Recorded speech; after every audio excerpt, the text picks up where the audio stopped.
I want to ask you specifically about VC and the macro security environment around that.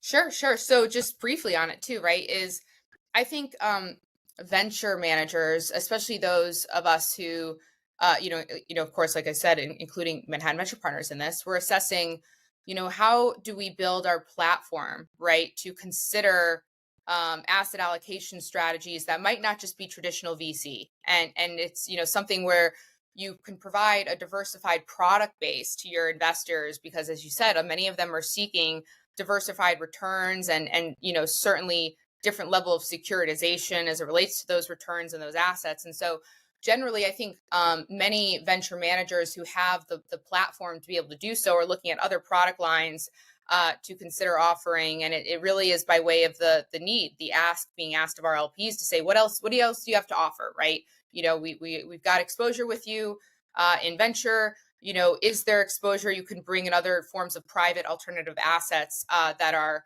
have different levels of risk strategy associated with them. So I think what I see interesting, and it's something we're exploring at MVP as well, is by way of our platform is how do we bring out other forms of tax efficient structures to our LP base for them to consider allocating some of their dollars towards or moving some of their assets into, as well as how do you provide them access to products that are potentially tied to venture, but might suit them in other ways. So they're either cash generating dividend products, income generating dividend products, or something similar.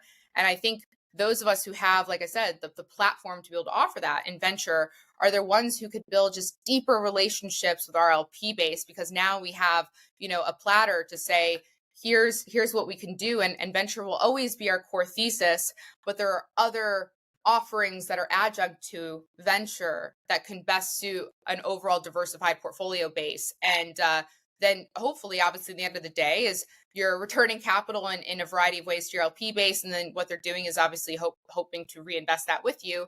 And it just builds a much deeper tie overall to those capital bases. And so I think that's where it's really interesting to see venture managers bridge out and really develop banking platforms, wealth platforms, asset management platforms. And it's something we're spending a lot of time with brewing at MVP. So I think generally it's a really interesting time where if you have the capability, the resources to go beyond venture as something to offer further products to your LPs, now is definitely the time to consider doing so.